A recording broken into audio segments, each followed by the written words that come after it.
Hi viewers, మీకోసం మళ్ళీ ఇంకో కొత్త వంట తీసుకొని వచ్చాను.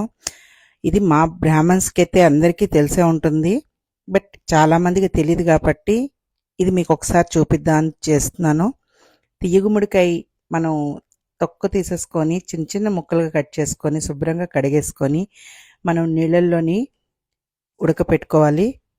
దాంట్లోని మనకి సరిపడినంత ఉప్పు, మీ రుచికి సరిపడినంత ఉప్పు వేసుకోవాలి. మళ్ళీ 1/2 టీ స్పూన్ పసుపు వేసాను అనమాట.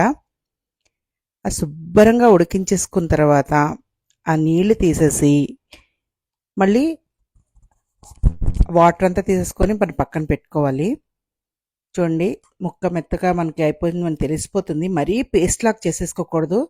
జస్ట్ మనకి క్రంచీగా ఉంటే కచ్చి దొరికితే ఇంకా బాగుంటుంది టేస్ట్. ఇది కొంచెం నాకు పండుదే దొరికింది.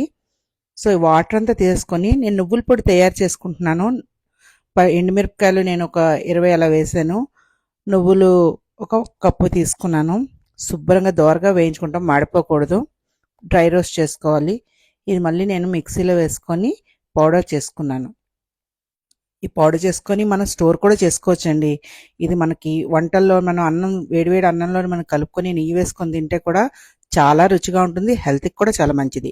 అండ్ పోపుకైతే నేను మినప్పప్పు, ఆవాలు, ఎండుమిరపకాయ, ఒక 10 కరివేపాకు రెబ్బలు అండ్ కొంచెం చిటికెడు ఇంగువ వేసాను అనమాట. ఆ శుభ్రంగా పోపు మనకి వేగాలి. ఆవాలు ఏంటంటే మనకి చిట్పట్ అన్నప్పుడు మనకు తెలిసిపోతుంది పోపు వేగిందా లేదా. ఆవాలు చిటపట్లాడాలి, లేకపోతే చిన్న చిరుచేది ఉంటుంది అనమాట.